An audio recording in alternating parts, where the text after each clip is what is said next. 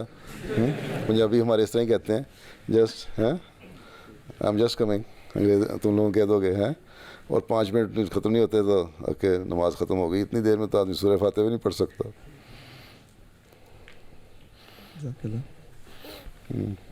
السلام علیکم پیارے حضور. قرآن مجید میں اللہ تعالیٰ نے 4 انعامات کا ذکر کیا ہے. تو جب ہم اللہ تعالیٰ سے مانگتے ہیں تو کیا ایک انسان اپنے اولاد کے لیے یہ مانگ سکتا ہے کہ اللہ تعالیٰ اس کو نبوت پہ فائز کرے؟ وَمَن يُطِعِ اللَّهَ وَرَسُولَهُ فَأُولَٰئِكَ مَعَ الَّذِينَ أَنْعَمَ اللَّهُ عَلَيْهِم مِّنَ النَّبِيِّينَ وَالصِّدِّيقِينَ وَالشُّهَدَاءِ وَالصَّالِحِينَ. تم اپنے لیے مانگتے ہیں تو ظاہر ہے جب وہ بچے پیدا ہوں گے تو وہ بھی اپنے لیے مانگیں گے. تو سارے ہی اپنے لیے مانگ رہے ہیں اور آگے لوگوں کے لیے مانگ رہے ہیں. ہمیں نبوت تو اب ایک مطلب نبی تو نبی نہیں تو نہیں بن سکتا. صالحین اور شہید اور صدیق تو بن سکتے ہیں نا جی. لیکن حضرت صلی اللہ علیہ وسلم کی یہ حدیث بھی یاد رکھنی چاہیے کہ میری امت کے علماء جو ہیں، صحیح علماء، نیک نیت علماء، بنی اسرائیل کے انبیاء کے برابر سٹیٹس رکھتے ہیں. تو اگر اس لحاظ سے دیکھو تو وہ سٹیٹس تو مل جاتا ہے نا. ٹھیک ہے. اس لیے جو امت مسلمہ کا حقیقی ولی جو ہے، حقیقی صدیق جو ہے نا، حقیقی صالح جو ہے، شہید جو ہے، وہ بھی نبی بن جاتا ہے.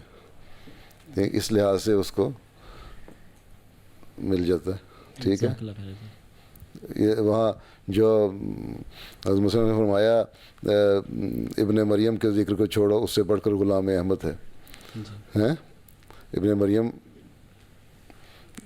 کون تھا؟ حضرت عیسیٰ تھے نا، وہ بنی اسرائیل کے نبیوں میں سے آخری نبی. ٹھیک. اور آن وسلم کے غلامی میں آپ نے فرمایا کہ میں آن وسلم کا غلام ہوں، میں اس سے بڑھ کے ہوں. ٹھیک ہے. تو اسٹیٹس کا تو فرق پڑ گیا ہے نا. تو وہ اسٹیٹس تو مل جاتا ہے. ہاں نبوت کی بھی مختلف کیٹیگریز ہیں، اس لحاظ سے بن سکتا ہے. لیکن یہ کہنا کہ دروازہ بند ہو گیا، یہ نہ مجھے حق ہے نہ آپ کو. کس نے کہا دروازہ بند ہو گیا نبوت کا؟ یہ ہے کہ اب خلافت قائم رہے. نہیں. حضرت صلی اللہ علیہ وسلم نے فرمایا کہ میرے اور عیسیٰ کے درمیان کوئی نبی نہیں. ٹھیک. مسیح موعود آ گئے، نبی ہو گئے. ٹھیک ہے. یہ حدیث ہے. اب یہ کہنا کہ نبوت کا دروازہ بند ہو گیا، یہ تو اللہ تعالیٰ کے ہاتھ باندھنے والے، میرا اور تمہارا یا کسی کا بھی اختیار نہیں کہ اللہ کے ہاتھ باندھ دے. جب اللہ کہتا ہے میں نبی بنا سکتا ہوں اور بناتا ہوں، تو ہم کون ہوتے ہیں روکنے والے؟ اس لیے حضرت مسیح علیہ السلام نے فرمایا کہ ہو سکتا ہے ایک وقت ایسا آئے جب تم لوگ اتنے بگڑ جاؤ، دوبارہ تم لوگوں کو پھینٹی شینٹی کی ضرورت پڑے تو کوئی جلالی نبی آئے، اور ہو سکتا ہے اس وقت کے خلیفہ کو وہ مقام مل جائے. وہ آئے گا وہ مسلمان امت میں سے ہی. حضرت صلی اللہ علیہ وسلم کی امت سے باہر کوئی نہیں آ سکتا. اور اللہ تعالیٰ، یہ اللہ تعالیٰ نے کہہ دیا، اور اللہ تعالیٰ کے کسی بھی اختیار کو اور کسی بھی طاقت کو ہم روک نہیں سکتے. جب اللہ کہتا ہے میں نبی بنا سکتا ہوں تو بنا سکتا ہے. اس لیے یہ تو ٹھیک ہے. اسی فی الحال ہمیں جو اتنا علم ہے وہ وہاں سے دیا وہ یہی ہے کہ میرے اور مسیح کے درمیان ایک نبی نہیں ہے، مسیح نبی ہوگا. ٹھیک ہے. مسیح موعود وہ ہو گئے. آگے کیا کرنا ہے اللہ تعالیٰ نے ہمیں علم دیا، لیکن حضرت مسلم نے اشارہ کر دیا کہ ہو سکتا ہے آ سکے کبھی، کیونکہ ہم اللہ تعالیٰ کی طاقتوں کو نہیں روک سکتے. ٹھیک. اور دوسری جو تشریح میں نے کی ہے کہ بنی اسرائیل کے انبیاء کی طرح ہمارے علماء ہو سکتے ہیں اگر وہ واقعی عالم ہوں.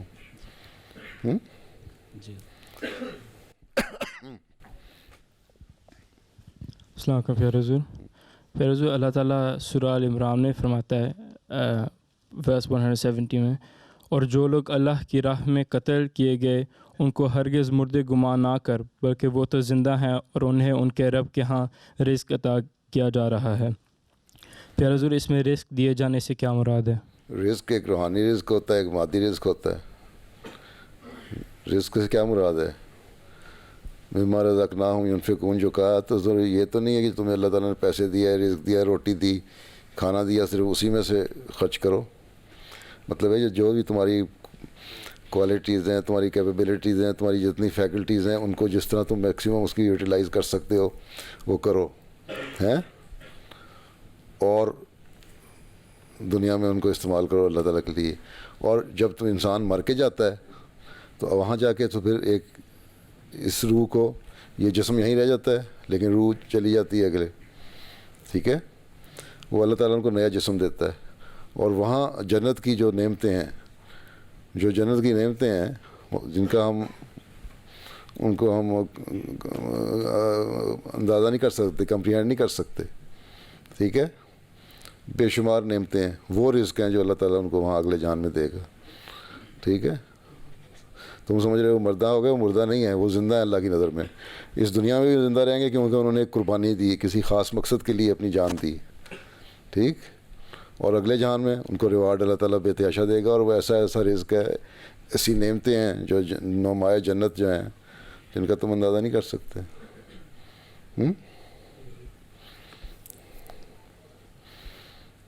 پچھلا پلر کے ساتھ بیٹھا جاؤ.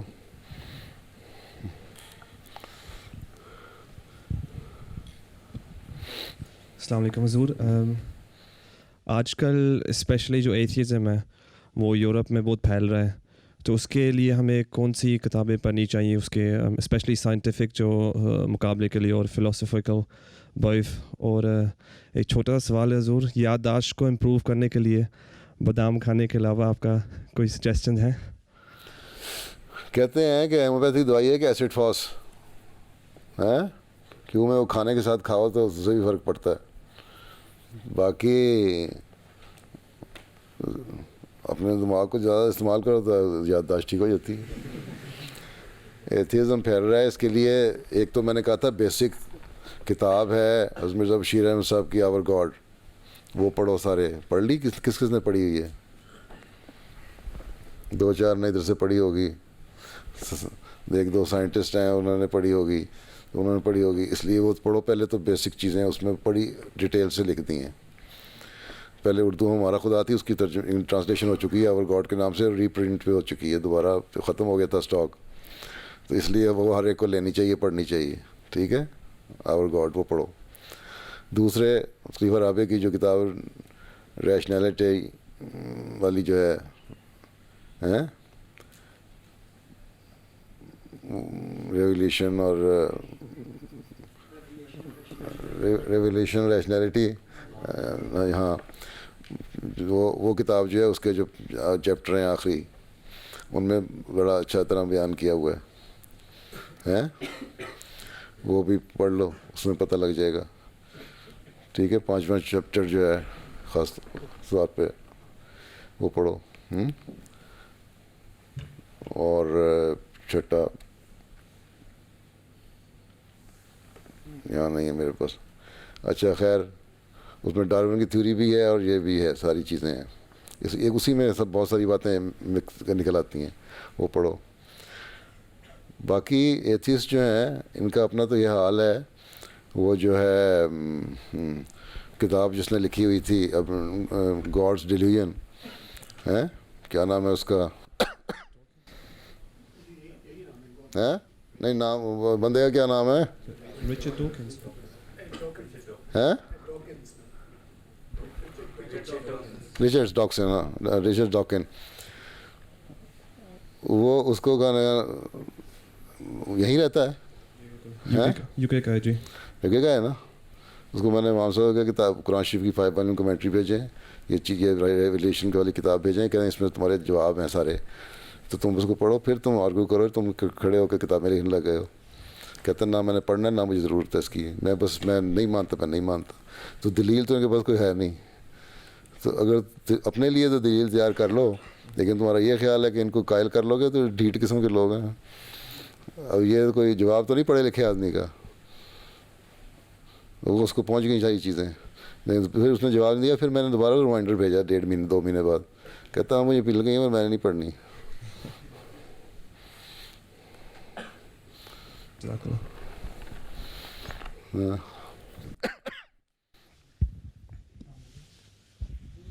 مائکرو فون لے لو تو ذرا اچھے سوال مجھے سمجھ آ جائے. السلام علیکم حضور. میرا سوال تھا آپ سے کہ کہتے ہیں کہ جب کوئی وفات پا جاتا ہے تو اس کی قبر پہ 40 دن لگاتار جانا چاہیے کہ اس کی مغفرت کے لیے.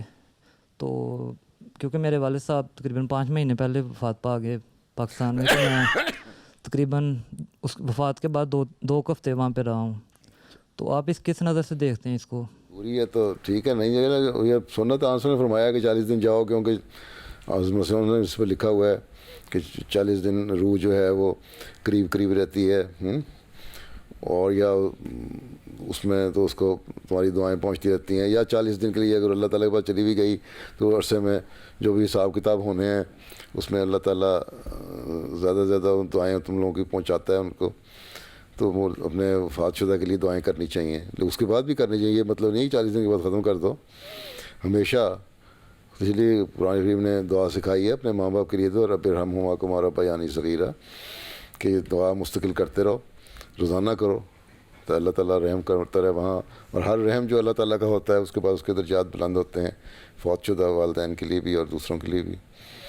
تو یہ کرنی چاہیے. تو اس میں کیا سوال کیا بنا؟ یہی ضرور آپ سے پتہ کرنا تھا کہ مطلب سب وہاں کہہ رہے تھے کہ 40 دن تک لگاتار جانا چاہیے, اس کے بعد پھر وقفے کے ساتھ جائیں, کہ مطلب روز نہ جائیں. کوئی یہ کوئی دلیل نہیں. جس کا جو افورڈ کر سکتا ہے روز جانا. کسی کے قریب قبرستان ہے روا میں تو چھوٹی سی جگہ ہے, بجتیوں میں روز لوگ جاتے ہیں. وہاں کو منع تو نہیں کر دیا کہ 40 دن کے بعد جاؤ گے تو گناہ ہوگا. نہیں, کوئی نہیں ایسی بات, جا سکتے.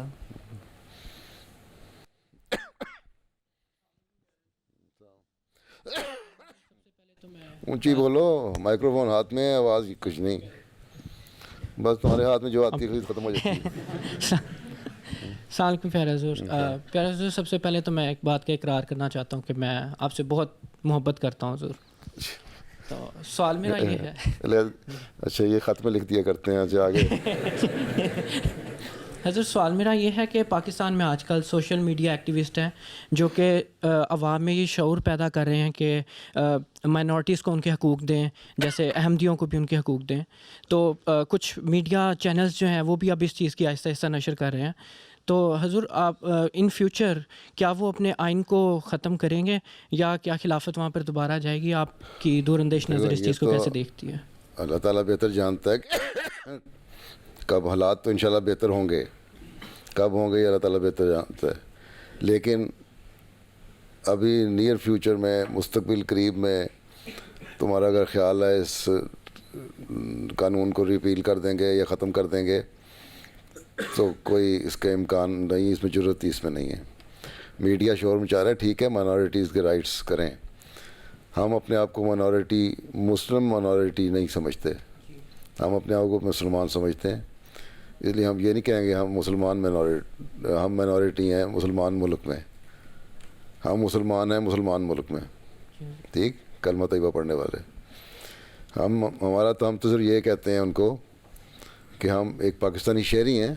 تم نے جو کچھ ڈکلیئر کر دیا, احمدیوں کو کہہ دیا کہ تمہارے for the purpose of law and constitution Ahmadis are not Muslims. Okay, ٹھیک ہے, نہیں ہے, ہم نہیں مسلمان تمہاری نظر میں, تمہارے لا اینڈ کانسٹیٹیوشن کی نظر میں. لیکن میں اپنے آپ کو کہتا ہوں لا الہ الا اللہ محمد رسول اللہ, مسلمان ہوں, میں مسلمان ہوں, ٹھیک. اس لیے تم میرے دل کی بات نہیں چھین سکتے. جو میں نے مذہب, میرا دل کہتا ہے میں نے اپنایا اور میں کہتا ہوں میں مسلمان ہوں. تم کون ہوتے ہو مجھے کہنے والے کہ میں بھی اعلان کروں کہ میں مسلمان نہیں ہوں؟ میں نہیں کروں گا. تم جو مرضی کہو مجھے. میرا نام مسرور ہے تو میں کہوں گا میرا نام مسرور ہے. تم مجھے جو مرضی کہتے رہو, چاہے میرا نام رام چندر رکھ دو یا تم جو مرضی رکھ دو, ہیں, ٹھیک ہے, یا جان رکھ دو یا پال رکھ دو یا جو مرضی رکھ دو, ٹھیک. تو یہ ان کا کام ہے. تو ہم تو کہتے ہیں یہ, تو ہم اس سے تمہاری بحث ہی نہیں کرتے. کہ ہم یہ کہتے ہیں ہم پاکستانی سٹیزن ہیں, تم مسلمان سمجھو یا نہ سمجھو اس سے کوئی فرق نہیں پڑتا. لیکن پاکستان سٹیزن ہونے کی حیثیت سے جو الیکشن ہے وہ جوائنٹ الیکٹوریٹ ہونا چاہیے, ٹھیک ہے. بغیر کسی ڈسکرمنیشن کے, بغیر کسی سیپریٹ ریلیجس آئیڈینٹی کے. احمدی ہے یا عیسائی ہے یا ہندو ہے یا مسلمان ہے, کوئی اس کا سنی ہے یا شیعہ ہے, اس کا کوئی تعلق نہیں.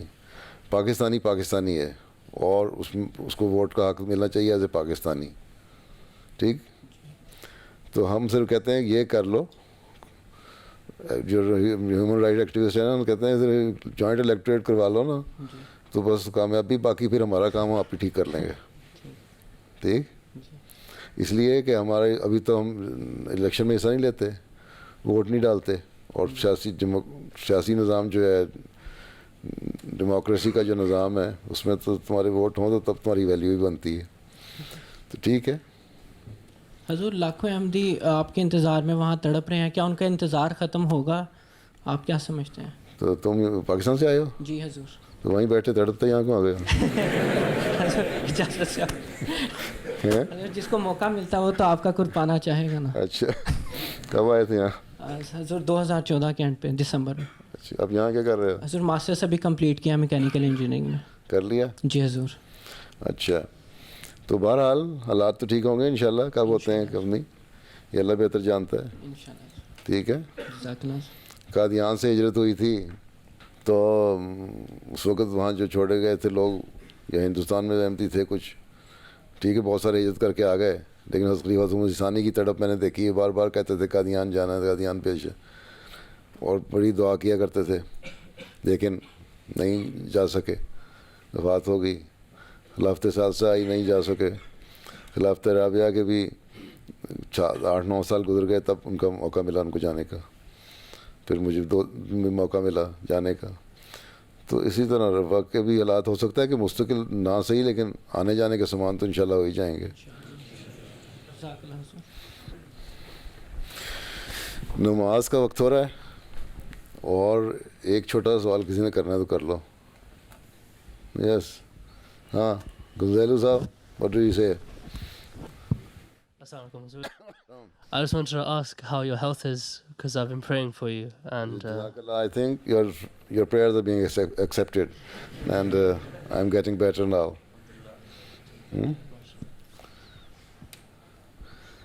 اچھا, میں نے کہا تھا ایک سوال, پہلے کیوں نہیں کہا؟ کہ داؤد کیا کہتے ہیں؟